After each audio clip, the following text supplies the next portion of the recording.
What if I told you the world's most powerful navy just replaced one of its strongest aircraft carriers? Without making noise, no headlines, no warnings, just a silent shift. Happening in plain sight. But this wasn't just a routine change. This was a strategic move that could redefine naval warfare forever. The question is, what did they replace it with? And why now? In the silent expanse of the open ocean, where power is measured not just in firepower, but in presence, something unexpected began to unfold. A move so subtle, yet so significant, that most of the world didn't even notice it happening. The United States Navy, long considered the most dominant naval force on the planet, made a decision that quietly signaled a shift in the future of maritime warfare. Not a dramatic reveal, but a calculated move, a carrier swap, no one saw coming.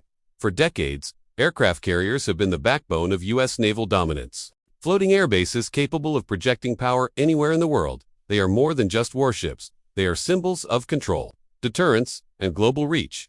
At the center of this dominance stood the Nimitz-class carriers, massive nuke giants that defined naval superiority for generations. These carriers weren't just ships. They were strategic assets, each one capable of carrying over 60 aircraft, launching missions across vast distances, and sustaining operations for months. Without needing to refuel, they represented reliability, proven strength, tested power. So when the Navy began shifting away from one of its most trusted platforms, questions started to emerge. Why replace something that works so well? Why now? And more importantly, what are they replacing it with? Because in military strategy, especially at this level, nothing happens without a reason. Behind this decision lies a deeper transformation, one that goes beyond a simple upgrade. It's about adapting to a new kind of warfare, a battlefield that no longer looks like the past. The threats facing the U.S. Navy today are fundamentally different from those of previous decades. Gone are the days when dominance was measured solely by size and firepower. Today, it's about speed, precision, survivability. Advanced missile systems now have the capability to target carriers from hundreds of and thousands of miles away. Hypersonic weapons can travel faster than traditional defense systems can react. And increasingly sophisticated surveillance technologies mean that hiding a massive aircraft carrier is no longer as simple as it once was. In this new environment, even the most powerful ships can become vulnerable. And that's exactly where the SIS begins. The carrier swap isn't just about replacing one ship with another, it's about redefining what a carrier is supposed to do and how it survives. In a high-threat environment, enter the next generation, a new class of aircraft carriers designed not just for power, but for adaptability. These carriers introduce advanced electromagnetic launch systems.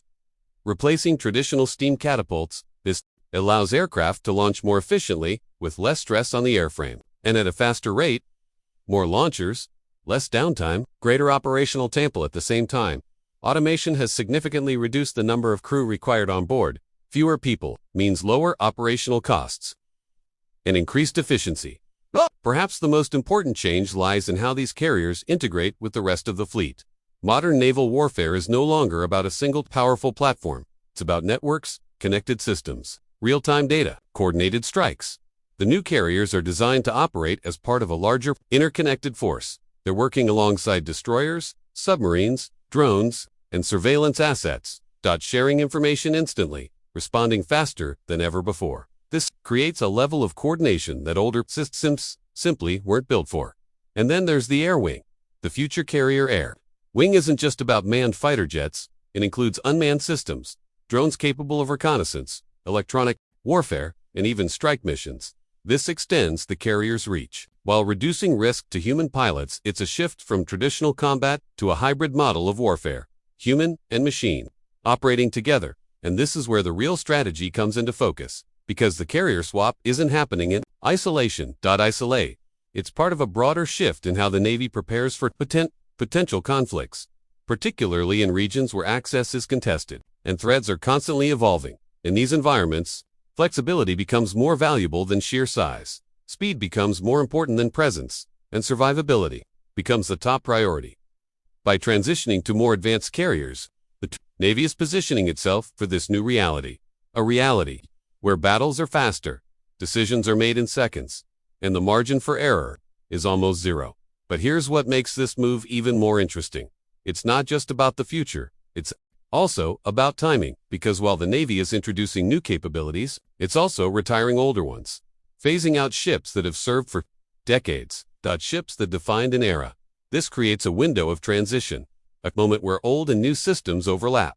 And during this period, strategy becomes even more critical because any gap, any weaknesses could be exploited, which means the carrier swap has to be seamless, carefully planned, precisely executed. And that's exactly what makes it so difficult to detect. From the outside, it looks like routine movement, a deployment here, a return there, nothing unusual. But beneath the surface, a transformation is taking place. One that changes how power is projected across the world's oceans, one that redefines what dominance looks like, and one that signals a shift in the balance of naval strategy. Because when a navy like this makes a move, it's never random, it's calculated, it's deliberate, and it's always part of a larger plan. So the next time you hear about a carrier deployment or a ship returning to port, remember this: what you're seeing might not be the full story. Because sometimes the most important moves are the ones no one notices. The quiet decisions, the silent transitions, the carrier swap no one saw coming. And by the time the world realizes what's changed, the strategy is already in place, the advantage already secured, and the future of naval warfare already rewritten.